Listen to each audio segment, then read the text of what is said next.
J'aime entendre parler du travail que vous faites tous. Joe Simperman, who works at Global Cleveland, is actually here today in the back. He was kind enough to pass out the pens and paper to you guys, so thank you for that. But a while back, he said something really impactful to me.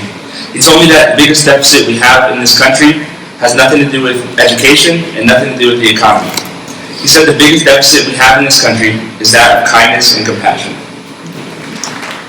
So 2 years, it's filled with remarkable, resilient students who are looking to connect with peers. But I quickly realized that the most impactful work we could do was not simply projects, but really building relationships with the students. That's something that I knew my friends and I could do. Our pilot program last year involved 24 10th graders from each school.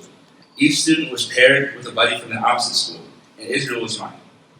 The classes took turns visiting each other, and in between visits, we communicated through cards, letters, and online. So for example, Israel's first language was French. I take French in school, so when we're together, we take turns. Sometimes we only speak English, other times we only speak French.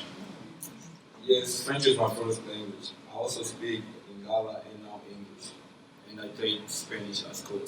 My father won the visa lottery to move here from Ghana. He didn't have money to move our family. Once we got to Cleveland in 2018, it was good to be together, but there were new challenges. I left all my friends, and making new friends is hard when you don't know much English. But we did.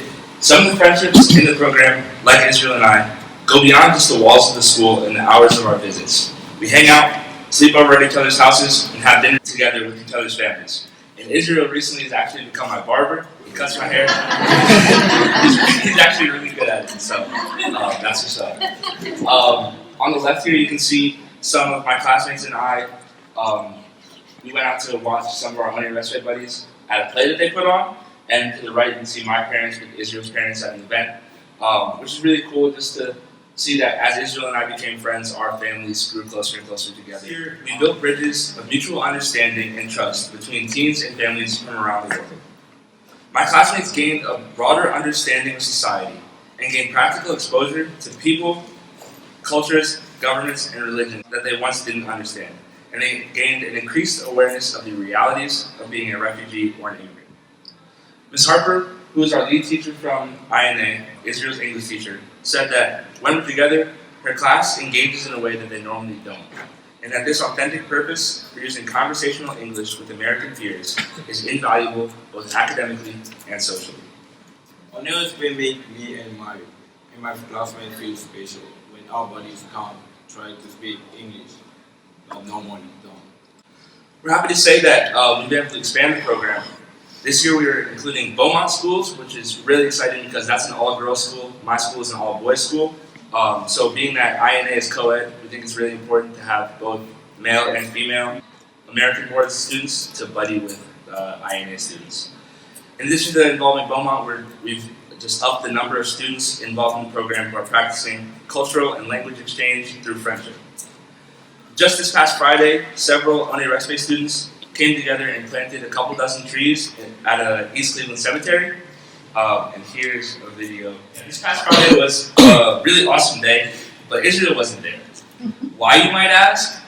Thomas Jefferson International Newcomers Academy operates on a plan that they prepare their newcomer students to transition to a mainstream Cleveland public school after 2 years.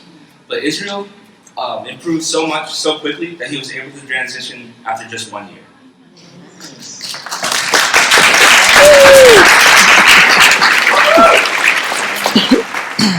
I'm now attending John Marshall School of Engineering and play on the soccer team. I'm sad to no longer participate in Honey-Respite by cousin, and with family will always be my real friends. And what happened to Israel is really our goal. Not only has he improved his English, but he's made lifelong friends. And his teacher credits our friendship and Honey-Respite for his ability to integrate so quickly. I'm going to read you a text I sent to Carson, Mom, and Kelson, who I also called my mom to show you how I am among these people. Hey Mom, you won't believe this. People from John Marshall and my friends from France in Africa, they be telling me that I got the accent. People from school don't believe I'm from different countries, And my English teacher, when she first saw me, she thought I was an African American. But when she found out that I wasn't African American, she was surprised and she said I really got an accent.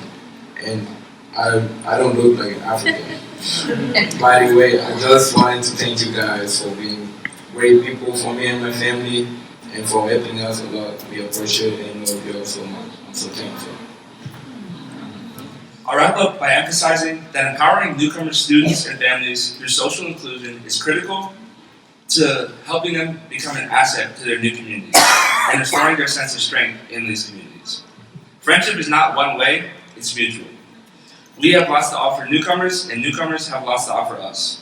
Whether it be their inspiring stories, Israel helping me with my French, or Mina here who cooked us a treat from her home country. We believe all friendship make all the difference. Thank you.